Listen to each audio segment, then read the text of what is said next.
Vamos começar então, 130 pessoas está mais do que suficiente, tá? Para a gente poder iniciar. Ok, eu vou começar com vocês lendo Mateus capítulo 24, tá? Depois nós vamos para Oséias 13, ok? E aí eu vou explicar para vocês como que nós vamos olhar o texto de Mateus capítulo 24, como que nós vamos dividir esse texto, tá? De Mateus capítulo 24, ok? Então nós vamos, capítulo 24, espera um pouquinho. Nós vamos dividir esse estudo em 3 blocos, ok? Vou colocar o texto, dividir o texto na tela aqui, para vocês poderem saber do que eu estou falando, ok? Veja bem, por que algumas pessoas não conseguem entender Mateus capítulo 24? Porque elas olham com o olhar errado. Elas analisam o texto pelo ângulo errado. E elas não consideram algumas questões proféticas quando elas vão analisar o livro de Mateus. Por isso você vê tantas citações de Mateus 24 fora de contexto ou erradamente. Número 2, aqueles que adotam o pós-tribulacionismo, uma das fontes de informação deles é Mateus 24. Portanto, eles citam Mateus 24 fora do contexto profético e para embasar o pós-tribulacionismo, quando na verdade eles não, alguns deles, não vou dizer todos, alguns fazem de má fé mesmo, porque já se comprometeram tanto com o que ensinaram que não tem coragem de voltar atrás. Em alguns casos é má fé, tá? É falta de temor de reconhecer e voltar atrás. Em outros casos é desconhecimento mesmo. Tá? Então você vê, por exemplo, pessoas citando os anjos recolhendo os escolhidos dos 4 cantos e achando que esses escolhidos dos 4 cantos é a igreja, ou são os cristãos da igreja. Então você percebe claramente que essa pessoa está completamente fora de contexto, descontextualizada, porque ela não tem noção de que a expressão 4 cantos tem um significado específico na Bíblia que eu quero mostrar para você quando nós chegarmos lá, que hoje nós vamos fazer o primeiro vídeo de Mateus capítulo 24, ok? Então, dá uma olhadinha na tela aqui, o que acontece? Jesus dividiu Mateus 24 em 3 estágios. Se Jesus dividiu em 3 estágios, não sou eu que vou analisar o capítulo num estágio só, que se eu fizer isso eu crio uma confusão tremenda. Então você vai lendo, por exemplo, do versículo 1, quando chega no versículo 8, ele diz assim: mas estas coisas são o princípio de dores. Então, no versículo 8, termina o primeiro estágio do capítulo 24 de Mateus. Ok? E aí, quando você pega no versículo 9, que diz: então vos hão de entregar para seres atormentados, e matar-vos-ão, e sereis odiados de todas as gentes, por causa do meu nome. Então, esse então, ele tem um sentido específico aqui. Ele fala do princípio de dores, por isso que nós vamos daqui a pouco para Oséias, para nós entendermos que dores são essas e quem é que está sofrendo essas dores. Tá? Então ele fala, então vos entregarão. Então termina a primeira fase no capítulo 8, que é o princípio de dores. Começa a primeira fase da grande tribulação no versículo 9, não no capítulo, versículo 8 e versículo 9, Mateus 24, 8 e 9. No versículo 9 começa a segunda fase do capítulo, que é o início da grande tribulação, os primeiros 3 anos e meio. E aí vai até o versículo 14, e este evangelho do reino será pregado em todo o mundo, em testemunho a todas as gentes, e então virá o fim. Muito bem. Quando chega no versículo 14, encerra a segunda fase do capítulo, que são os primeiros 3 anos e meio, ok? Quando chega no versículo 15, olha só, quando, pois, virdes que a abominação da desolação de que falou o profeta Daniel está no lugar santo, quem lê entenda. Então nós já estamos na metade da grande tribulação, que é quando o pacto vai ser quebrado. O pacto vai ser quebrado, né? O anticristo vai tentar assumir o controle da nação de Israel e de Jerusalém e do lugar santo como se fosse Deus, vai querer ser adorado como Deus, portanto vai romper a aliança, Israel não vai concordar com isso e vai começar então a parte final desta grande tribulação, que é a angústia de Jacó, que é o dia do Senhor, é quando Deus vai tratar com as nações e vai tratar com a nação de Israel durante esse período de sofrimento de 3 anos e meio. Então começa no versículo 15. Como é que eu sei? Porque Daniel disse que na metade da semana ele vai quebrar a aliança. Tá? E a abominação assoladora virá. Então eu sei que isso acontece na metade da semana. Portanto, o capítulo 14 encerra na metade da semana e o versículo 14 encerra na metade da semana, tá? E o versículo 15 começa na segunda metade da semana profética. Portanto, do versículo 15 para frente, nós temos os últimos 3 anos e meio. E aí você vai perceber que, olha só, para o princípio de dores, nós temos 8 versículos, tá? Do versículo 1 ao versículo 8, ok? Para os primeiros 3 anos e meio, nós temos do versículo 9 ao versículo 14, 2, 4, 6 versículos. E para os últimos 3 anos e meio, que é o pior período da história da humanidade, nós temos aqui do versículo 15, olha bem, nós vamos embora até o versículo 51. O mesmo padrão de comportamento do Apocalipse. No Apocalipse, Deus fala do milênio em 6 versículos. Deus fala de 1000 anos em 6 versículos. E Deus fala de 7 anos a partir do capítulo 6 até o capítulo 21. Então Deus fala de 7 anos em 13 capítulos e Deus fala de 1000 anos em 6 versículos. Então é mais ou menos o seguinte, aquilo que é bom não precisa falar demais, porque o que é bom e pronto, né? O problema está naquilo que é ruim. Então Deus gastou muito tempo falando da grande tribulação para que você pudesse escapar dela. Ou seja, a intenção de Deus não é fazer o terrorismo que algumas pessoas fazem por aí,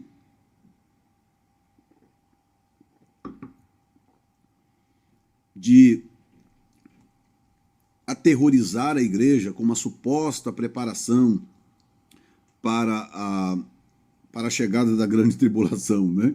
Como se fosse possível escapar da grande tribulação, né? Nós, inclusive, vamos ver isso aqui hoje, tá? Então, sendo assim, eu vou te dar um panorama geral hoje do que está acontecendo no capítulo 24, e nós vamos estudar esse capítulo 24 com profundidade para você entender como que a maioria das pessoas cita o capítulo 24 de Mateus sem a menor noção da profundidade desse capítulo. A menor noção. Elas citam como se elas soubessem do que estão falando e elas não têm noção da profundidade desse capítulo porque, como eu já disse aqui em reuniões anteriores, eu amo Paulo, admiro João, Pedro, Daniel, Isaías, Jeremias, Ezequiel, amo a profecia de todos esses escritores, mas não há profecia que se aproxime da de Cristo. A escatologia crística é a mais profunda da Bíblia, tá? Com todo respeito aos demais escritores, mas Jesus era o cara. Jesus, quando falava, ele falava com uma profundidade tão grande, o conhecimento dele era tão grande, não o conhecimento parcial dos demais, mas o conhecimento dele era integral. Por isso que em um versículo, às vezes, ele diz coisas que têm que ser desmembradas em semanas. Tá? Nós temos aqui o Edson Silva, lá de Lisboa, Portugal. Bem-vindo, viu, Edson? Deus te abençoe. Amém. Vocês estão entendendo, gente, o que eu estou falando? Então, quando você começa a entrar na escatologia crística, a de Cristo, você tem que entrar com cuidado. Você tem que tirar a sandália dos seus pés, porque a terra é santa, e você tem que entrar com cuidado, lembrando que Cristo é o Senhor, Ele é Deus. Então, quando Ele fala com conhecimento de causa. Então, uma frase de Jesus precisa ser analisada com muito cuidado. Muito, muito, muito cuidado, tá? Então, nós vamos tentar olhar isso aqui agora, e eu quero mostrar para você algumas coisas. A primeira coisa que eu quero te mostrar é o seguinte, vamos primeiro a Oséias, que pelo menos eu já mostrei para você um mapa do capítulo, como que esse capítulo deve ser considerado ou dividido, porque agora já fica mais fácil eu poder te explicar isso quando nós olharmos no livro de Oséias, tá? Então nós vamos para Oséias capítulo 13, ok? E aí nós vamos juntar, né, essas duas coisas para nós poder analisarmos o que um tem a ver com o outro, ok? Oséias capítulo 13, que é o penúltimo capítulo do livro, ok? Muito bem. que inclusive Oséias, que é erradamente usado por alguns pós-tribulacionistas para forçar a interpretação de que a igreja é a casa de Efraim. Então, eles partem de um raciocínio errôneo que inevitavelmente os fará errar todo o restante do raciocínio. Quando você erra na largada, dificilmente você vai acertar na chegada. Então eles usam muito Oséias, porque Oséias falou muito para a segunda casa, para a casa de Efraim, e eles usam muito Oséias como conexão para tentar provar que, portanto, a casa de Efraim é a igreja, ou a igreja é a casa de Efraim, não é a segunda casa de Israel. Mas eu vou mostrar para você aqui com uma exegese tão simples, sem nenhuma explicação mirabolante, nenhuma carta escondida na manga, tá? Nada, apenas o texto puro e simples como ele é, que fala por si mesmo, como você vai ver agora. Tá? Então veja bem, o capítulo 13 de Oséias, nós temos aqui o tema, o pecado de Israel e seu castigo. Bom, deixa eu voltar um pouquinho aqui, tá? No versículo 12, que diz assim, olha bem, a controvérsia do Senhor com Judá e com Israel. Tá? Então o Senhor está tratando a nação de Israel já dividida em dois reinos. Tá? E aí o que aconteceu, você sabe, a nação de Israel, a nação de Judá, né, a tribo de Judá, juntamente com a tribo de Levi e uma parte de Efraim, uma parte de Benjamim, perdão, uma parte de Benjamim, foi levada para o cativeiro babilônico e lá ficou por 70 anos. 70 anos depois, Judá voltou para a sua terra e ficou lá até o ano 70. No ano 70, Roma destruiu a cidade, o templo, espalhou Judá de novo.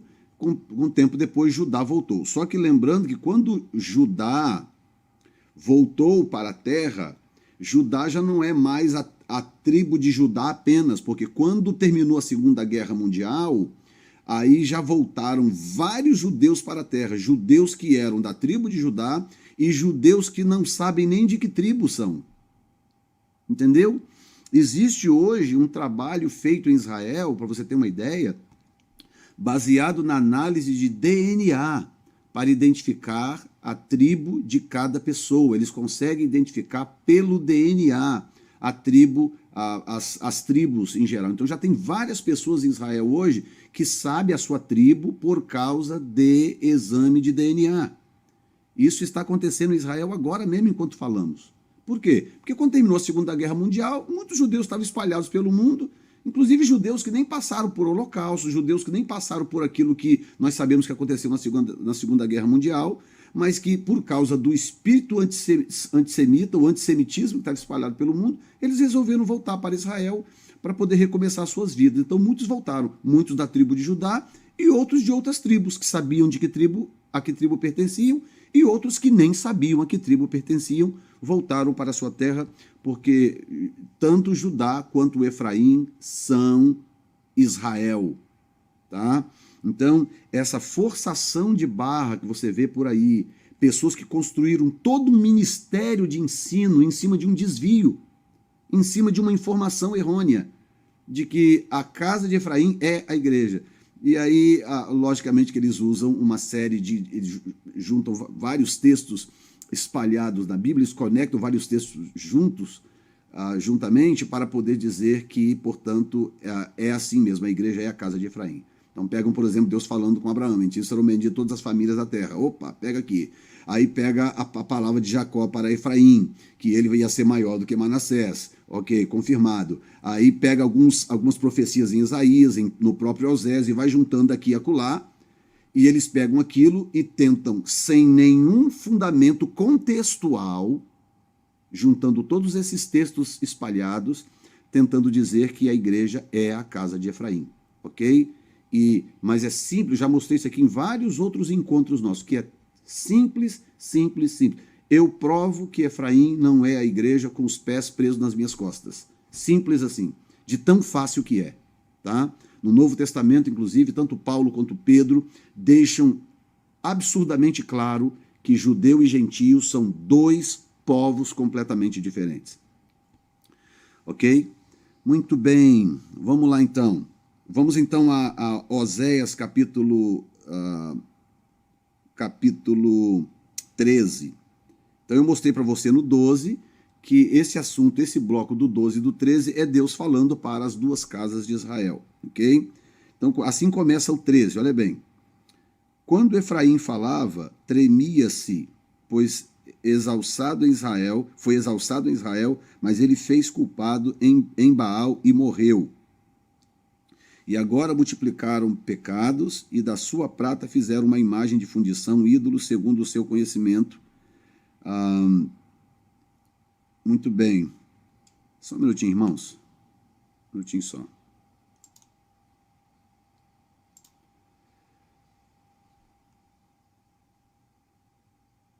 Ok, pronto.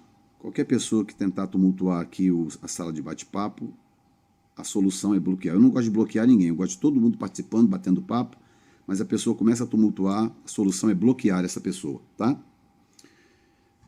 Então, vamos lá de novo. Quando Efraim falava, tremia-se. Foi exalçado em Israel, mas ele fez-se culpado em Baal e morreu. E agora multiplicaram pecados, e da sua prata fizeram uma imagem de fundição, ídolos segundo o seu entendimento, todos obra de artífices, dos quais dizem, os homens que sacrificam beijam os bezerros. Por isso serão como a nuvem de manhã e como o orvalho da madrugada, que cedo passa, como o folhelho que a tempestade lança na eira, e como a fumaça da chaminé. Todavia eu sou o Senhor teu Deus, desde a terra do Egito, porquanto não reconhecerás outro Deus além de mim, porque não há Salvador senão eu. Então, uma pausazinha. O que Deus está falando? Deus está mostrando os pecados de Efraim. Você sabe que quando a nação se dividiu em dois reinos, sul e norte, o que acontece? Nós tivemos reis bons e reis ruins no sul, Judá. Mas no norte só houve rei mau. Todos os reis da nação do norte foram maus, um pior do que o outro. Então a casa de Efraim, que é o reino do norte, se desviou de Deus absurdamente. Esta é a razão do porquê Deus fala nesse tom com Efraim. Agora observe que com toda a malignidade de Efraim, com todo o pecado de Efraim, olha o que Deus diz, todavia, verso 4, todavia eu sou o Senhor teu Deus. Soa para você que Deus está falando para os gentios, lá no futuro, que se converteria e seria salvo dentro da igreja? Não, Deus está falando para o seu povo, o povo de Israel. Todavia, eu sou o Senhor teu Deus, desde a terra do Egito. Algum de vocês aqui já esteve na terra do Egito, aprisionado como escravo na terra do Egito? Algum de vocês, brasileiros, americanos, japoneses, portugueses, italianos, franceses, alguém aqui nesta sala de bate-papo já esteve, ou algum dos seus antepassados já esteve cativo no Egito? Não. Então não é de você que Deus está falando. Então não é da igreja que o texto está falando. O texto está falando da nação de Israel. Nação de Israel, ok? Então, desde a terra do Egito, portanto, não reconhecerás outro Deus além de mim, porque não há Salvador senão eu. Eu te conheci no deserto, em terra muito seca. Que deserto? Que deserto é esse que Deus conheceu Efraim? Que Deus está falando aqui para Efraim, a casa do norte. Tá? A casa que alguns não são todos não, eu tenho que admitir. Alguns pós-tribulacionistas querem dizer que é a igreja. Ok, em que deserto que Deus conheceu a casa de Efraim? Que deserto é este? Deserto do Sinai. A trajetória do povo por 40 anos no deserto. A relação de Deus com a nação inteira, que nem dividida estava. Então você vê que Deus está falando com a nação em si. Tá? Eu te conheci no deserto, em terra muito seca. Verso 6. Depois eles se fartaram, em proporção do seu pasto, estando fartos, ensoberbeceu-se o seu coração, por isso esqueceram de mim. Pausa. Ora, gente, como eu costumo dizer, não precisa ser cientista de foguete para entender o que Deus está falando. O que acontece? Deus diz, eu conheci você no deserto. No deserto eu te conheci, quando você estava lá em aperto, quando você precisava de água para beber, quando você precisava de maná para comer e sobreviver. Eu te conheci lá no deserto. Mas foi só você ter sossego, foi só você se fartar, foi só você achar pasto do que Deus está falando. Deus está falando da chegada na terra. Então eu conheci você no deserto, aqui ó, eu te conheci no deserto em terra muito seca. Por que o povo buscou a Deus no deserto? Porque não tinha água para beber, porque não tinha pão para comer, porque não tinha comida, porque não tinha nada, porque inimigos para todos os lados. O povo vivia apavorado, com medo, assustado, tá? Sendo assim, o povo buscava Deus. Errava aqui, errava acolá, mas corria para os pés do Senhor de novo. Senhor, tem misericórdia de nós. Senhor, socorro. E Deus então levantava Moisés de novo, usava Moisés para poder tirar a água da rocha, para poder sarar a água amarga, e Deus ia fazendo os milagres, porque o povo estava completamente apavorado no deserto, com medo de morrer à míngua. Mas a partir do momento que o povo chegou na terra e que se apropriou da promessa, é o que o texto diz aqui no versículo 6. Vamos voltar aqui para o versículo 6. Depois eles se fartaram em proporção do seu pasto. Estando fartos, ensoberbeceu-se o seu coração, por isso se esqueceram de mim. Não é exatamente isso que aconteceu, gente? É isso ou não é? Leia o livro de Juízes para você ver o que aconteceu logo depois que Josué distribuiu a terra para todos, deu um pedacinho de terra para todo mundo, que o povo descansou, que não tinha mais inimigo para lutar, já havia derrotado todo mundo, o povo estava tranquilo, agora descansado na sua própria terra. O que começa a acontecer logo depois que Josué morre? Não tinha ninguém para assumir o lugar de Josué, Deus não mandou Josué ungir nenhum sucessor. Aí o que acontece? Começa o período dos juízes. E aí o que o livro dos juízes nos conta? Quedas sucessivas de Israel. Quedas, quedas, quedas, quedas e quedas. Aí caía, se arrependia, pedia perdão, Deus vinha, livrava, passava um tempinho, quando o conforto vinha de novo, caía outra vez. É mais ou menos a história de Gideão. É ou não é? Depois de 6 anos perdendo a colheita para o inimigo, aí eles se voltaram para Deus, pediram perdão e tal, Deus levanta Gideão, vai lá e Deus opera um livramento. Passa pouco tempo depois, o povo cai de novo, aí Deus tem que levantar Jefté, e por aí vai. E era uma coisa constante, é disso que Deus está falando. Agora, Deus está falando da igreja, gente? Deus está falando do gentio? Sinceramente, vamos ser honestos com a palavra, com o texto bíblico. Tá? Óbvio que não. Deus está falando de Israel, Israel, Israel. Ok? Depois eles se fartaram em proporção do seu pasto, estando fartos, ensoberbeceu-se o seu coração, por isso se esqueceram de mim. Ok? Então agora preste atenção. Preste atenção no que vem em seguida. Tá? Pare de escrever e preste atenção no que vem em seguida. Ok? Que é daqui que nós vamos para Mateus capítulo 24 e depois para o livro do Apocalipse, que eu quero te mostrar algo, ok? Preste atenção agora, ok? Olha aqui. Ok, esqueceram de mim? Ok. Aí o texto diz assim, serei, pois, para eles como leão, como leopardo, espiarei no caminho, como urso que tem perdido os seus filhos, os encontrarei, lhes romperei as teias do seu coração, e ali os devorarei como leão. As feras do campo os despedaçarão. Lembre-se que lá em cima no versículo 1, olha aqui, quando Efraim falava.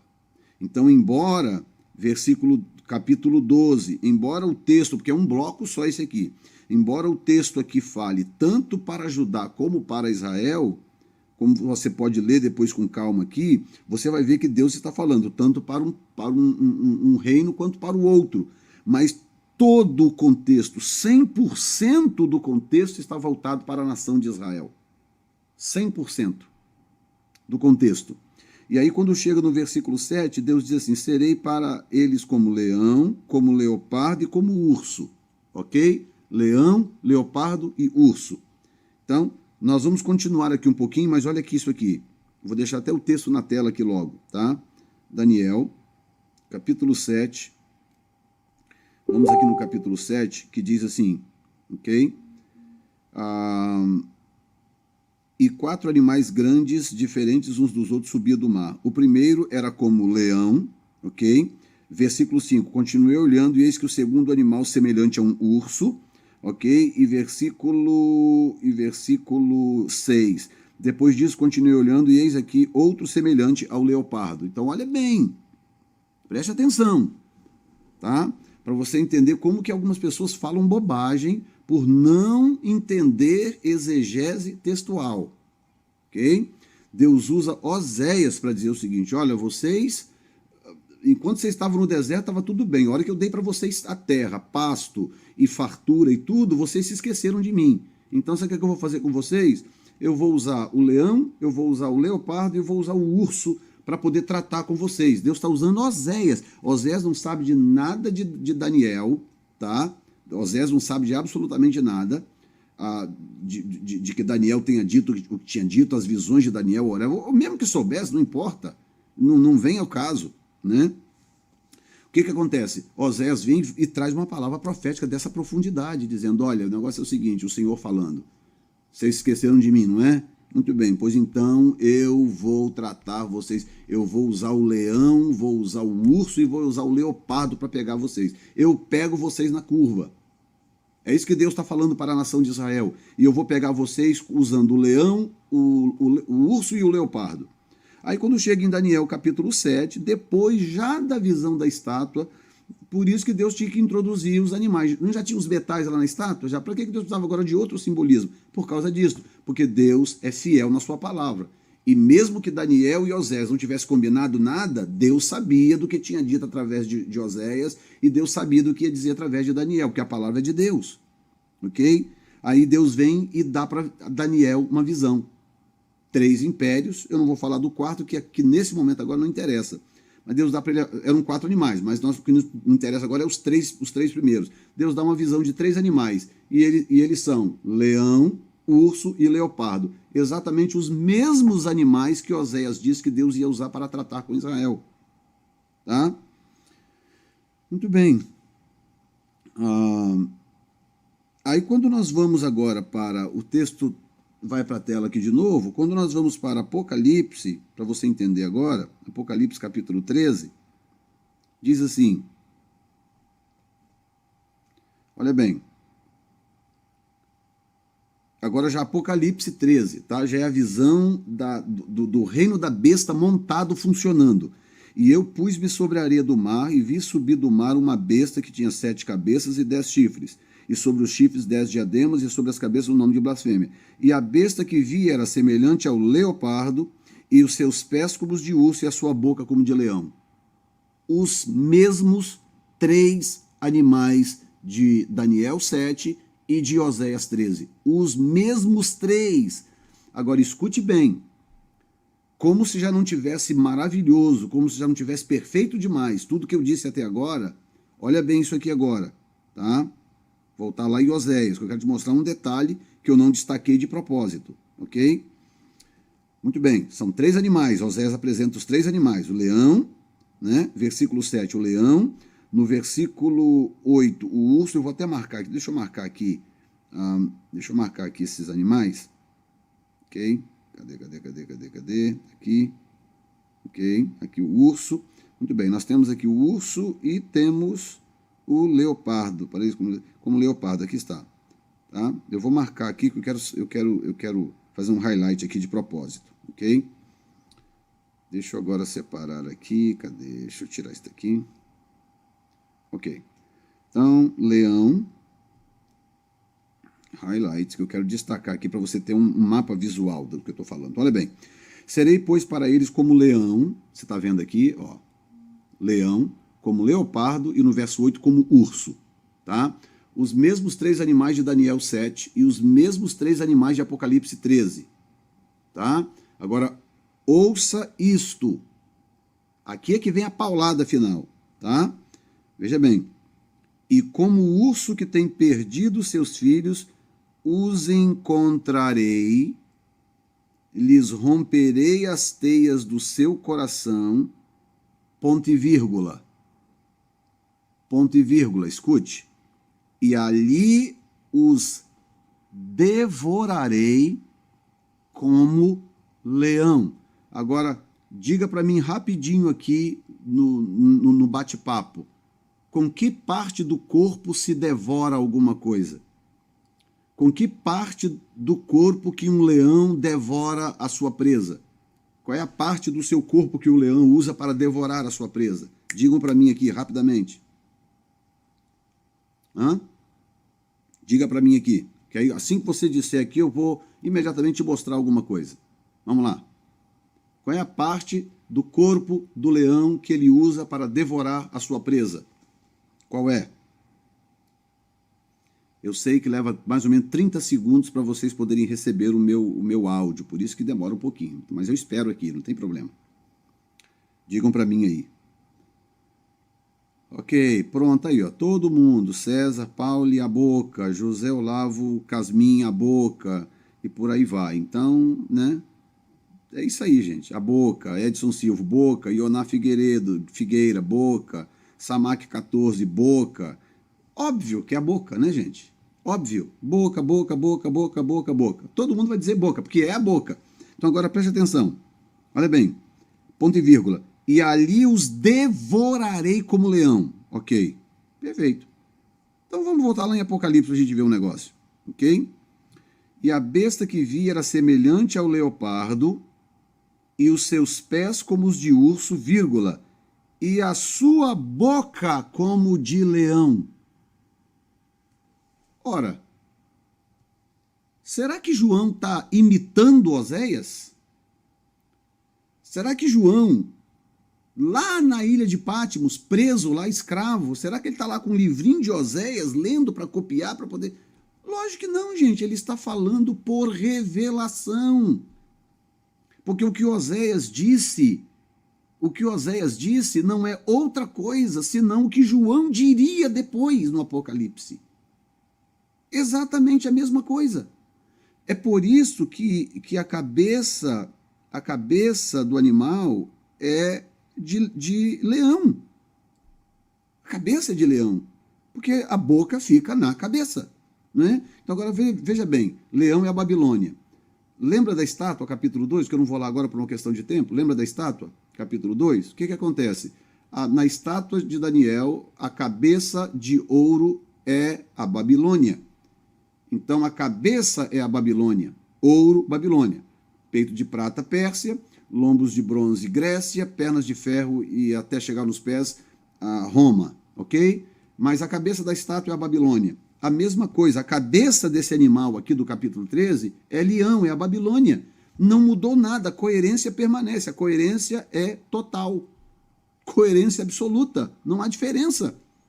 A cabeça da estátua é a Babilônia, a cabeça do animal do Apocalipse 13 é a Babilônia. A mesma coisa. Ok? Então, o que Oséias está dizendo? Vamos voltar para Oséias, porque depois eu preciso voltar para Mateus. Gente, vocês percebem o que é exegese textual responsável? O estudo é sobre Mateus 24, e eu não consegui ainda ir para Mateus 24, porque para eu ir a Mateus 24, analisar uma escatologia crística que é profunda, profunda, profunda e profunda, eu preciso de todo um amparo textual dos profetas do Antigo Testamento, bem como do Apocalipse, para conseguir entender o que Jesus está dizendo, que Jesus era profundo demais. Vocês não estão entendendo. Jesus era profundo demais. Então, tudo isso que eu estou fazendo aqui é criando fundamento para que você possa entender Mateus capítulo 24. Para vocês não ficarem por aí como alguns papagaios de pirata aí que ficam aí citando versículos de Mateus 24 como se ele soubesse do que ele está falando e o que é pior, A pessoa, às vezes, sustenta o seu pós-tribulacionismo com informações de Mateus capítulo 24 que ele não tem a menor ideia de que está errado. Informações que ele não sabe que está errado, que ele está usando erradamente, eu quero dizer. Informações que ele está usando erradamente, ele não sabe. E ele fundamenta toda a sua convicção escatológica em cima de um texto que ele está analisando erradamente.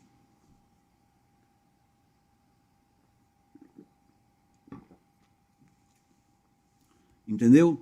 É para vocês terem uma ideia do quão sério isto é. É muito sério, ok? Então vamos agora continuar mais um pouquinho, onde nós vimos para Mateus 24. Ok. Para tua perda, ó o quê? Ó gentios? Não. Ó Israel, te rebelaste contra mim, contra o teu ajudador. Onde está agora o teu rei? Para que te guarde de todas as tuas cidades? E os teus juízes, dos quais dissestes, dá-me rei e príncipes? Olha, Deus falando do livro dos juízes. Lembra, no final do livro de Juízes, quando o povo queria um rei, porque eles queriam ser igual às outras nações, e Deus deu Saul para poder oprimi-los para que eles aprendessem uma lição? Dei-te um rei na minha ira, e tu tirei no meu furor. A iniquidade de Efraim está atada, o seu pecado está armazenado. De que rei que Deus está falando? Saul. Se Deus está falando de Saul, para qual nação que Deus está falando, pelo amor de Deus? Aí verso 13, muito bem, aqui vem. Vamos lá. Vou botar na tela aqui para você agora. Ok? Que aqui está a chave para Mateus 24. O que eu disse? Aqui está a chave para Mateus 24. Ok? Vamos lá. Oséias capítulo 13, versículo 13. Será que é coincidência que é 13, 13? Muito bem. Dores de mulher de parto lhe virão. Ele é um filho insensato, porque é tempo, e não está no lugar em que deve vir a luz. Eu os remirei da violência do inferno e os resgatarei da morte. Olha isso. Onde estão, ó morte, as tuas pragas? Onde está, ó inferno, a tua perdição? O arrependimento será escondido de meus olhos. Ainda que ele dê fruto entre os irmãos, virá o vento leste, vento do Senhor, subindo do deserto, e secar-se-á a sua nascente, e secar-se-á a sua fonte. Ele saqueará o tesouro de todos os vasos desejáveis. Samaria virá a ser deserta, porque se rebelou contra o seu Deus. Cairão a espada, seus filhos serão despedaçados, e as suas filhas grávidas serão abertas pelo meio. Ok? Então eu vou voltar no 13 aqui para a gente partir para Apocalipse. Dores de mulher de parto lhe sobrevirão. Aqui. Ok? Aqui está. Dores de mulher de parto lhe virão. Ok? Deus está dizendo, vai acontecer algo no futuro com vocês, a nação de Israel, que será como dores de parto. Vocês sofrerão dores de parto para dar à luz alguma coisa. Ok? Muito bem. Então agora vamos voltar para Mateus 24, porque hoje eu vou ficar com vocês só até no versículo 8. Depois faremos um outro vídeo para falar do versículo 9 ao 14 e depois falaremos então do 15 até o 51. Ok? Então vamos lá, Mateus 24, versículo 1. Muito bem. Nós temos aqui 187 pessoas, já estamos com 1 hora e 11 minutos. Não é fácil, viu, gente? O tempo passa mesmo. Para ensinar a Bíblia leva tempo. Por isso que muita gente não quer mexer com o ensino bíblico, porque leva tempo, tá vendo? E isso com todo o esforço meu para poder fazer em menos tempo, tá? Muito bem. Diz assim, Mateus capítulo 24, versículo 1 ao 8. E quando Jesus ia saindo do templo, aproximaram-se dele os seus discípulos para lhe mostrarem a estrutura do templo. Jesus, porém, lhes disse, não vedes tudo isto? Em verdade vos digo que não ficará aqui pedra sobre pedra que não seja derribada. Ponto. Bom, eu estou usando o texto com as palavras de Jesus em vermelho, porque isso ajuda muito. Olha o que acontece no final do versículo 2, quando Jesus termina de dizer, dá um ponto e acaba o assunto. Tá? Se você não for cuidadoso com o texto bíblico, você perde, por exemplo, esse detalhe, de que Jesus disse isso e não continuou dizendo mais nada. Ok? Não vedes tudo isso? Em verdade vos digo, ou em verdade vos digo que não ficará aqui pedra sobre pedra que não seja derribada. Ponto. Agora olha só o verso 3. E estando assentado, portanto Jesus, estando assentado no Monte das Oliveiras, chegaram-se a ele. Então veja bem, eles estão ali passeando, vendo o templo, aquela coisa, os discípulos aí falam assim, olha, o senhor já percebeu que estrutura maravilhosa? Aí Jesus vira e fala assim, vocês estão vendo isso aí? Não vai ficar uma pedra sobre a outra, isso tudo vai ser derrubado. E Jesus fala aquilo e sai, vai fazer outra coisa, a vida continua. O assunto para ali, ok? Aí, algum tempo depois, talvez no mesmo dia, é possível, o texto não diz que não foi no mesmo dia, né? No mesmo dia, depois de um certo momento, Jesus agora está sentado no Monte das Oliveiras, aí chegaram-se, eles vieram a ele, tá? E aí o texto diz assim, chegaram-se a ele os seus discípulos, em particular dizendo, dize-nos quando serão essas coisas e que sinal haverá da tua vinda e do fim do mundo. Outra coisa, o desavisado lê esse texto aqui e ele não percebe que os discípulos estão falando de 3 coisas diferentes. Tá? Então, quando eles falam, dize-nos quando serão essas coisas. Que coisas? O que Jesus acabou de falar no versículo 2. Jesus diz, isso aqui não vai ficar uma pedra sobre a outra, vai cair tudo isso aqui. Aí eles falam, dize-nos quando serão essas coisas. Aí eles dizem, e que sinal haverá da tua vinda e do fim do mundo? Então, essas coisas, a tua vinda e o fim do mundo.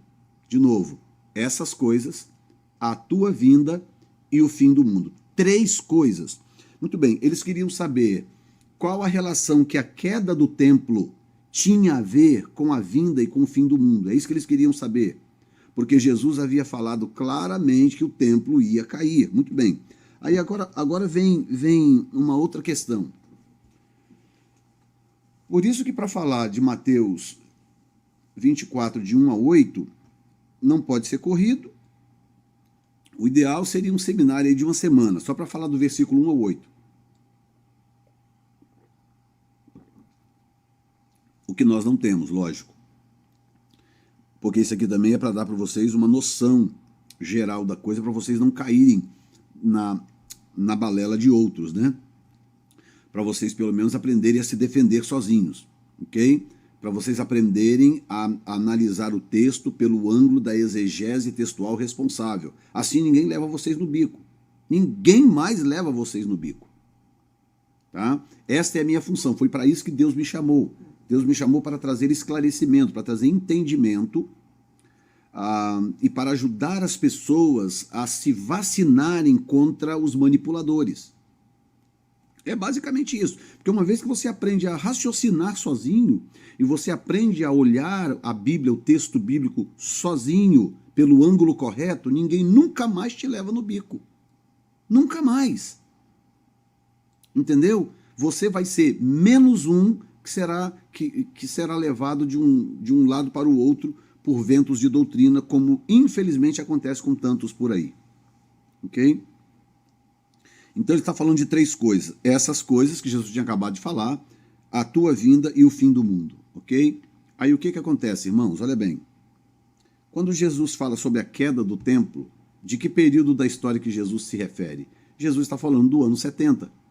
Nós sabemos quando foi que o templo caiu. Isso já nos ajuda muito, ok? Isso nos ajuda muito. Portanto, Jesus, porém, lhes disse, não vedes tudo isso? Em verdade vos digo que não ficará aqui pedra sobre pedra que não seja derribada. Pronto. Eu sei qual o período da história que Jesus se refere. Jesus está se referindo ao ano 70, quando o templo caiu. Sendo assim, o que acontece? Tem dois textos da Bíblia que eu não vou lá agora, porque eu sei que vocês sabem de cabeça também, então não vou lá agora porque para a gente ganhar tempo. Primeiro é o texto de Joel 2,28. E há de ser que depois derramarei do meu espírito sobre toda a carne, vossos filhos e vossas filhas profetizarão, nos últimos dias derramarei do meu espírito sobre toda a carne, ok? Então a profecia fala do tempo do fim, ok? A expressão ali tem a ver com o tempo do fim, ok? Quando chega em Atos capítulo 2, que Pedro começa a falar, que as pessoas estão ali confusas, vendo aquele alvoroço dentro do cenáculo, Pedro fala assim, não, gente, o que vocês estão... Não, eles estão bêbados. Não, gente, não tem ninguém bêbado aqui, não. O que está acontecendo aqui é o que foi dito pelo profeta Joel, de que nos últimos dias o Senhor derramaria do seu espírito sobre toda a carne. Então nós temos duas coisas aqui. Primeiro, nós temos o período da graça chamado na Bíblia de últimos dias, ou tempo do fim, né? Porque tem o tempo do fim, últimos dias como o tempo do fim, e tem os últimos dias do tempo do fim. São duas coisas diferentes, tá? Que você encontra no Novo Testamento. Então, Pedro classifica o tempo da graça, que começa no nascimento da igreja, Pedro classifica como o tempo do fim, ok? Muito bem, esse tempo do fim não quer dizer que já está chegando no final de tudo. Não significa que ao abrir esse parêntese para os gentios, que Deus abriu em Pentecostes, com a sua morte e ressurreição e o surgimento da igreja em Pentecostes, o que acontece? O período chamado de tempo do fim estava inaugurado. Agora, tem os últimos dias do tempo do fim, que nós podemos falar sobre isso depois também numa oportunidade, porque senão agora me desviaria do meu ponto principal aqui, o central, ok? Muito bem. Então eu sei que no versículo 2, Jesus está falando do ano 70. Sendo assim, ele diz assim, versículo, deixa eu botar na tela aqui, então os discípulos perguntam, né? Que sinal haverá? Dize-nos quando serão essas coisas, versículo 2, e que sinal haverá da tua vinda e do fim do mundo. Então são três coisas, mantém-se em mente, ok? Aí no versículo 4, Jesus começa dizendo o seguinte, e Jesus respondeu e disse-lhes, acautelai-vos que ninguém vos engane. Então qual era a primeira preocupação de Jesus? Quando ele começou a trazer a sua escatologia à tona, porque Mateus capítulo 24, eu vou dizer algo que eu não disse no começo, que é importante, ok? Eu ensinei Marcos 13, ensinei Lucas 21, e agora estou ensinando Mateus capítulo 24. Qual é a diferença desses três, da forma como Marcos, Lucas e Mateus tratam a escatologia de Jesus? É muito simples. Primeiro você tem que lembrar que Marcos está escrevendo o seu evangelho para mostrar o lado sofredor de Cristo. Marcos não está tentando convencer ninguém de nada, ele está apenas revelando o sofredor que Deus enviou ao mundo para pagar pelos nossos pecados. Ponto. Ok? Ele não tem uma audiência específica que ele está escrevendo, que ele quer convencer aquela audiência disso ou daquilo. Como é o caso de Lucas, que está escrevendo para Teófilo, e a função dele aqui é convencer gregos ou gentios. Lucas era gentio, um historiador, médico, gentio. Portanto, ele está escrevendo para uma audiência gentílica, grega, né, digamos assim, mais precisamente, ok? Então, o que ele está fazendo aqui é diferente do que Marcos fez. Marcos escreveu para revelar o homem sofredor que veio ao mundo para pagar pelos nossos pecados, ok?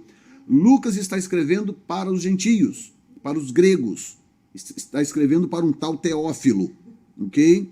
Agora, Mateus não. Mateus está escrevendo para uma audiência judaica. O evangelho de Mateus é um evangelho para judeus, escrito primariamente para uma audiência judaica.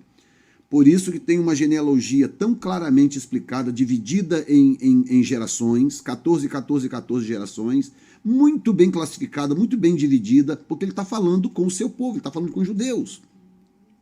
Sendo assim, Mateus expõe a escatologia de Cristo de forma mais detalhada, organizada e sistematizada. Por isso que eu deixei Mateus 24 por último, depois de Marcos e depois de Lucas. Tem 2 vídeos aí no meu canal. Tá? Porque se você não entender Marcos e não entender Lucas, é Mateus que você não vai entender mesmo.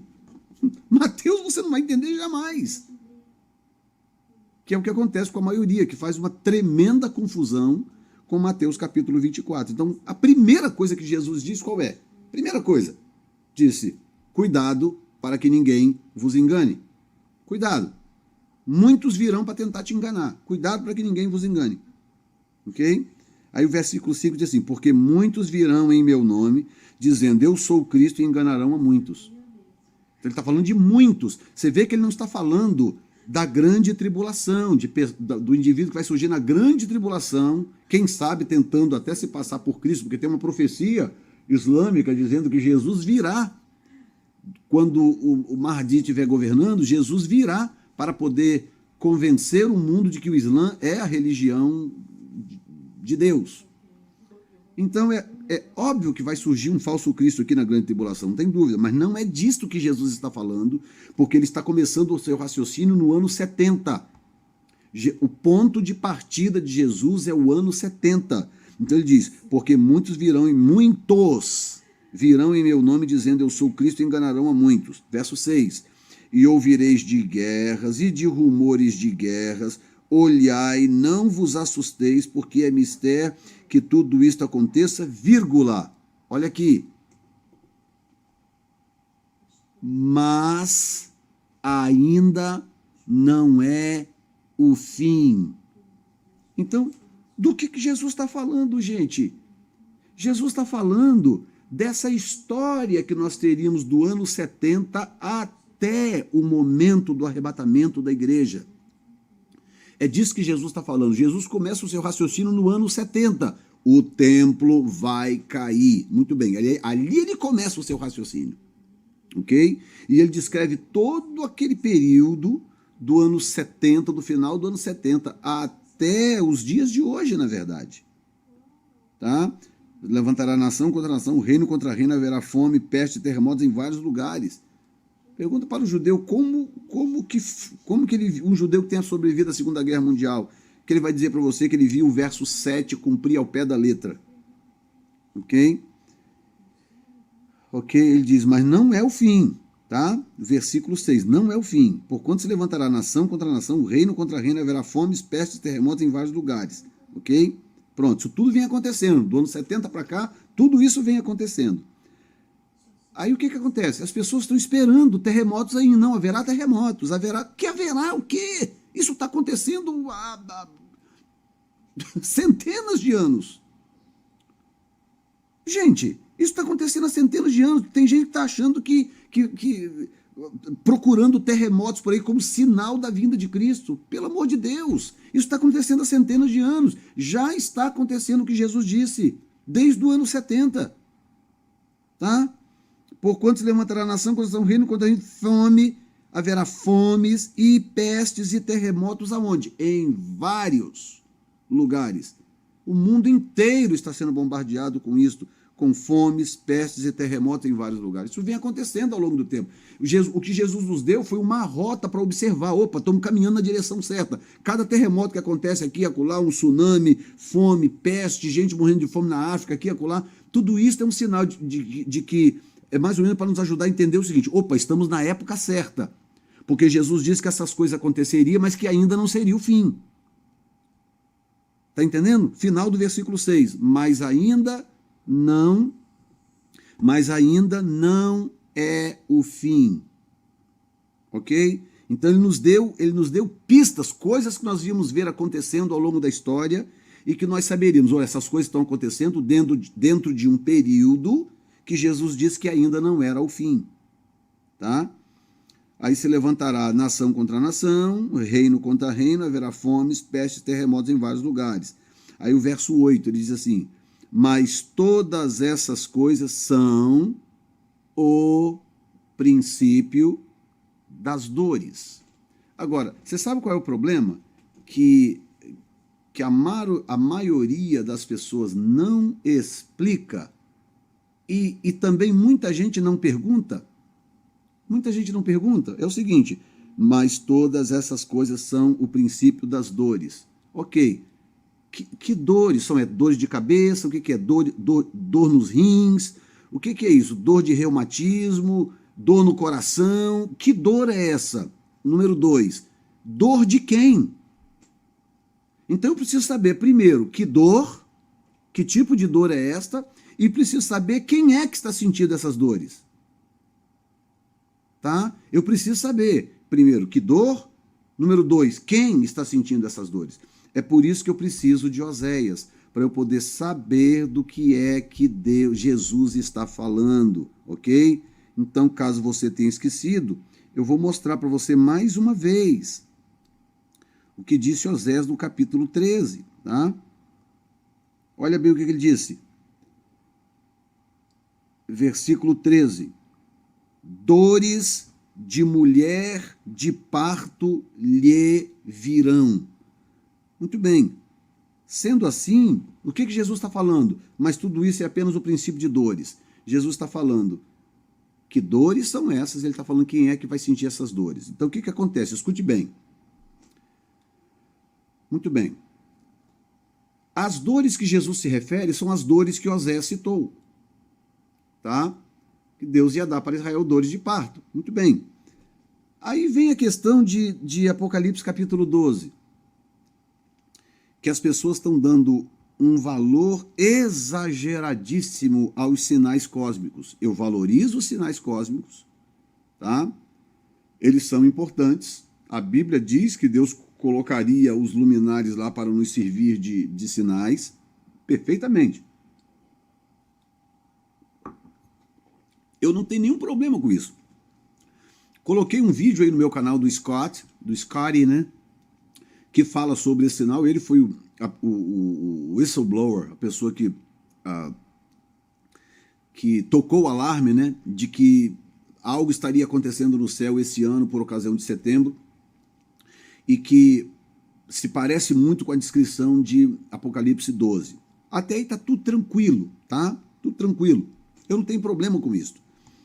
O meu problema começa quando as pessoas querem pegar um sinal cósmico para apontar o dia ou a época em que Jesus deve voltar ou arrebatar a sua igreja. E aí você percebe que são pessoas que vivem de dar tiro no escuro. As pessoas que hoje estão dizendo que Jesus vai voltar em setembro, provavelmente são as mesmas que disseram que o mundo ia acabar em 2012. Entendeu? Provavelmente são as mesmas que disseram que o Obama era o anticristo. Provavelmente são as mesmas que ficaram apavoradas com o arrebatamento do Natan, daquele menino Natan, que na época que estava aquele zum aí, eu disse algo na internet que muita gente não gostou. Tá? São pessoas que abandonam o texto bíblico e começam a dar tiro para todo lado. O fulano foi arrebatado, disse aquilo. Ah, vai ter uma estrela não sei aonde. E as pessoas ficam desorientadas. Quem é que tem interesse de ver você desorientado? Pensa comigo. Qual é o único sujeito interessado de ver você desorientado? Ora, então isso é obra dele. Se essas coisas estão te desorientando, se você é do tipo que fica igual barata tonta, apontando para cá, uma estrela não sei aonde, não sei o que lá, agora o fulano foi arrebatado, disse não sei o que, o Pedro... Ora, gente, na época que estava aquele alvoroço aí do Natan, eu falei para várias pessoas, olha, eu não posso dizer que o arrebatamento dele foi verdadeiro ou falso, eu não posso dizer isso. Se você disser para mim, pastor, eu fui arrebatado e vi 50 anjos não sei aonde, eu não posso dizer que é mentira, problema seu se você está mentindo, tá? Agora, quando ele disse que Obama era o anticristo, aí eu falei, isso aí não bate. Por quê? Porque eu não sou orientado pelo Natan e por ninguém que tenha tido qualquer tipo de experiência. Eu sou orientado pelo texto bíblico. Então, eu fico com os meus olhos no texto bíblico. Por isso que você não me vê por aí dizendo besteira na internet, gravando vídeos mirabolantes por aí, porque eu estou de olho no texto bíblico. Tá? E quando eu olho para o texto bíblico, eu não consigo ver o Obama sendo o anticristo. Eu não consigo ver o genro do Trump ser o anticristo. E as pessoas ficam trocando de anticristo. Tem gente que troca de anticristo como troca de roupa.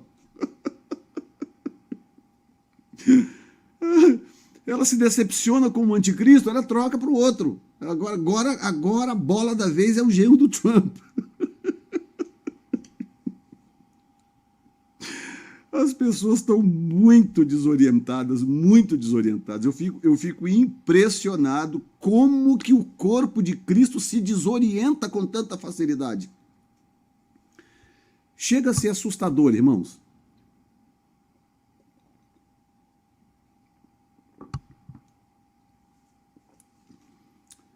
É impressionante. Por quê? A pessoa para de olhar para o texto. Só tem uma bússola, meu irmão. Uma bússola segura, esta aí, ó. Esta é a única bússola segura que nós podemos olhar e nos orientar por ela, que ela nunca nos levará para o porto errado. Nunca. Tá? Eu já tive experiências com Deus que eu poderia compartilhar com vocês. Se eu disser para vocês que eu já tive experiências tremendas com Deus, incluindo arrebatamento. Mas eu fico contando para vocês aqui essas experiências? Não, porque eu não posso usar a minha experiência pessoal para poder formular uma doutrina, para poder usar como argumento para convencer quem quer que seja. Não posso. Mas eu já tive experiência de arrebatamento, já vi o inferno, já vi o céu. Experiências de arrebatamento. Mas eu posso usá-las como argumento? Não, porque eu tenho o texto bíblico. A perfeição está no texto bíblico. Entende?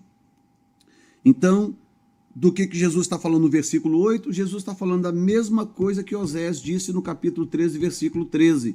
Eles estão falando a mesma coisa. Sendo assim, escute, sendo assim, a história principal que está sendo contada é a história de Israel. A igreja é um parêntese dentro da história de Israel, como a história da mulher cananeia, que eu já usei aqui como referência para vocês. Tá? A experiência da mulher cananeia é uma analogia à história da igreja.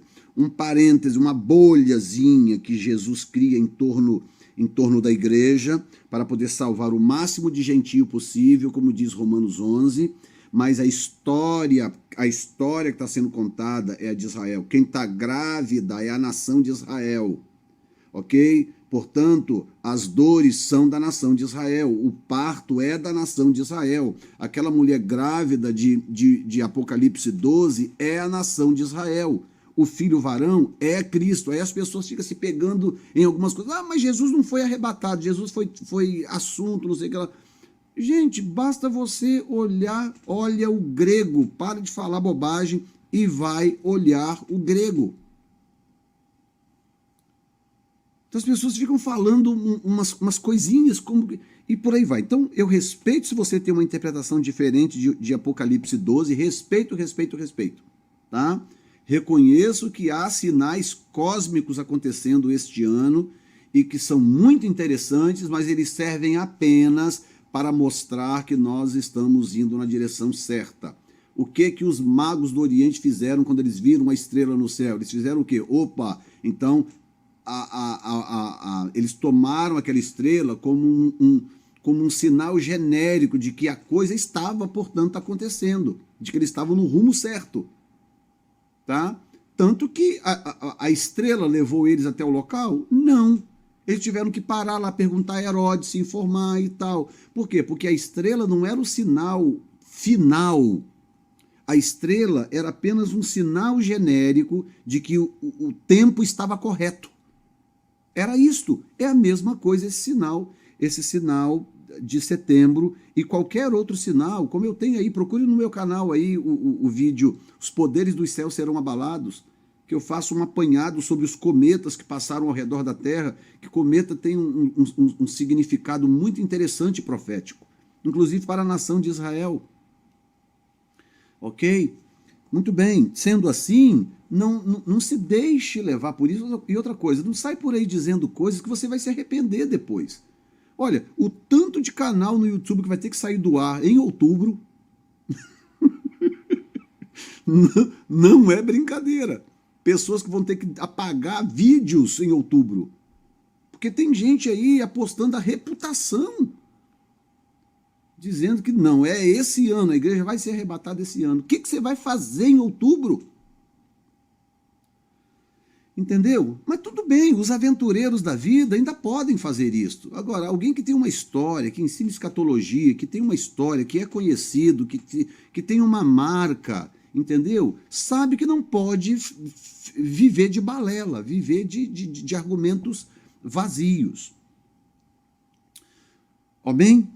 Entendido até aqui? Então, o que acontece? Hoje nós vamos ficar só até no versículo 8, porque só o versículo 8, aqui 1h e 37 minutos, só os 8 primeiros versículos de Mateus 24, já nos comeu 1h e 37 minutos, que é para te ajudar a entender corretamente Mateus capítulo 24. Agora imagine que algumas pessoas querem ensinar o capítulo inteiro de Mateus 24 em 40 minutos. Em 1 hora que sejam 2 horas. Não tem realmente o menor cabimento, ok? Então, nós paramos hoje no versículo 8, que quando Jesus diz, e todas essas coisas são o princípio de dores. Portanto, por que eu estou parando no versículo 8?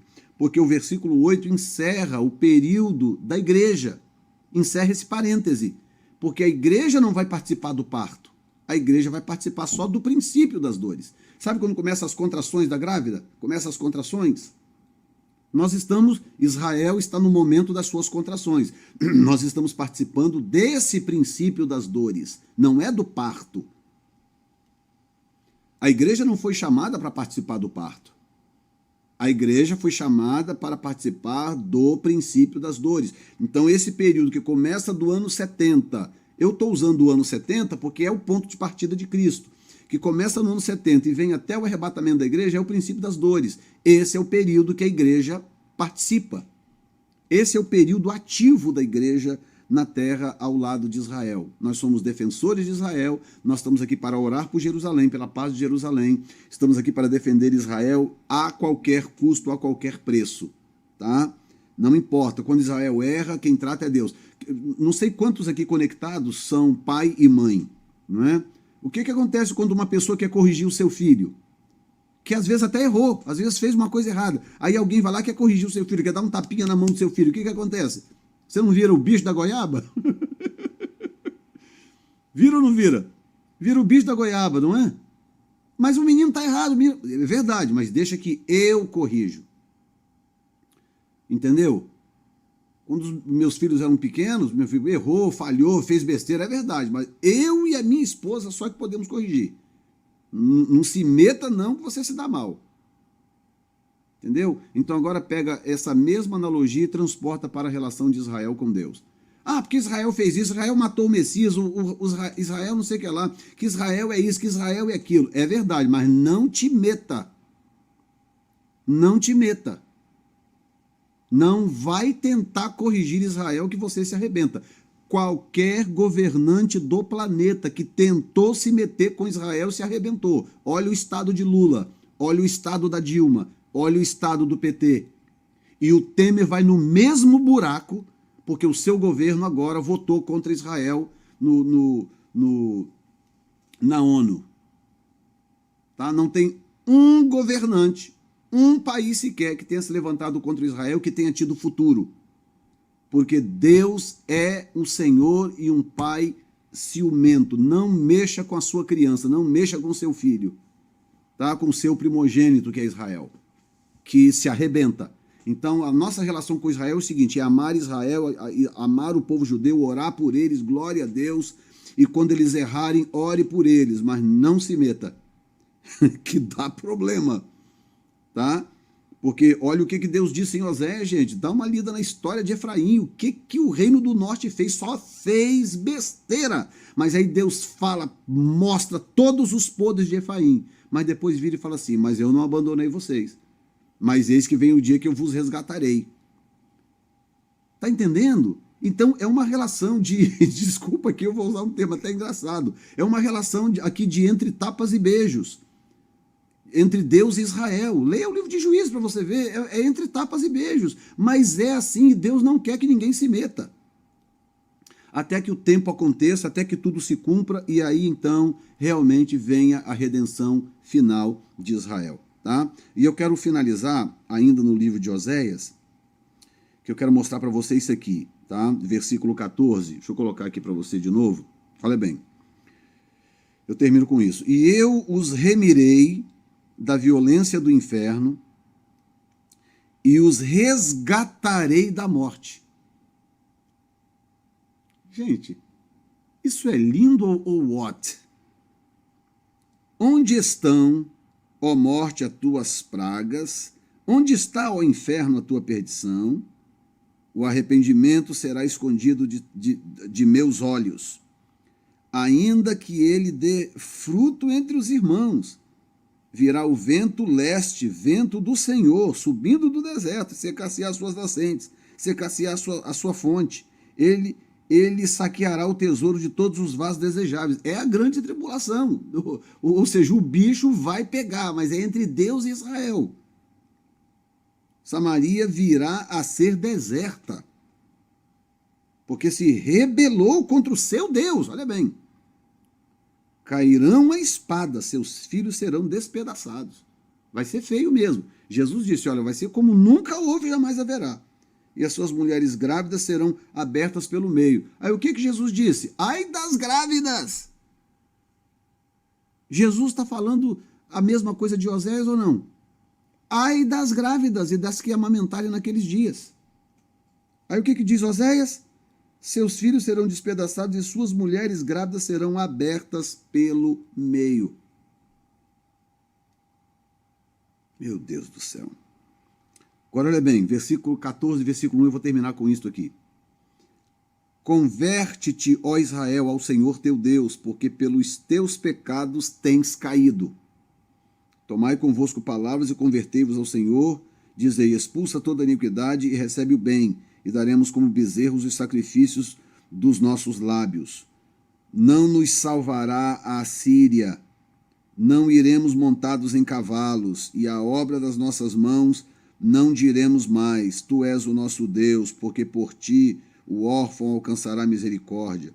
Eu sararei, olha isso, parece que Deus está falando do mesmo povo do capítulo 13, eu sararei a sua perversão, e voluntariamente os amarei, porque a minha ira se apartou deles. Olha só.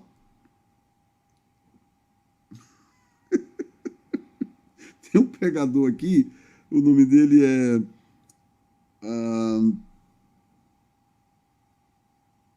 deve estar dormindo agora.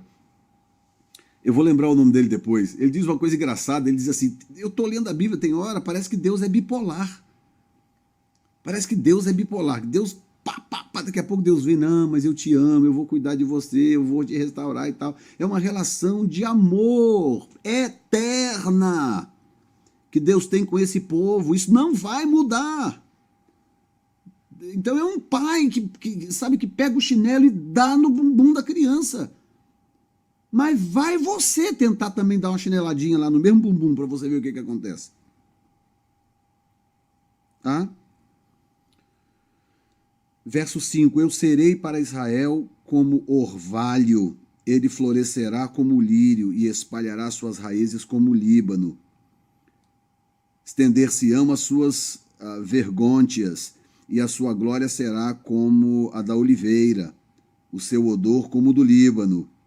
Voltarão os que se assentarem à sua sombra. Serão vivificados como o trigo, olha só, e florescerão como a vide. A sua memória será como o vinho do Líbano. Efraim dirá, que mais tenho eu com os ídolos? Eu o tenho ouvido e isto considerarei. Eu sou como a faia verde, de mim é achado o teu fruto. Quem é sábio para que entenda essas coisas? Prudente para que as saiba? Porque os caminhos do Senhor são retos, e os justos andarão neles, mas os transgressores neles cairão. Então, poderia seguir lendo aqui, Osés é fantástico, mas o meu ponto, o que me interessa agora é analisar o que tem relação com Mateus capítulo 24, do versículo 1 ao versículo 8, que diz respeito ao princípio de dores, que é esse período que está começando as dores de Israel, iniciando as dores de Israel, porque as dores mesmo se intensificarão na grande tribulação, que é quando acontecerá o parto, quando Israel finalmente dará a luz ao seu Messias. A nação dará a luz ao seu Messias, quando a nação reconhecerá o seu Messias, quando ele virá para realmente resgatar a nação da destruição final, que seria a guerra do Armagedon se ele não se manifestasse. Ok? Amém, gente? Espero que tenha ficado claro para vocês. Depois nós vamos, na nossa próxima classe, nós vamos falar sobre Mateus 24, do versículo 9 ao versículo 14, para nós entendermos os primeiros 3 anos e meio da grande tribulação. Tá bom assim? Amém? Tá de bom tamanho? Deu para entender? Falem comigo aqui.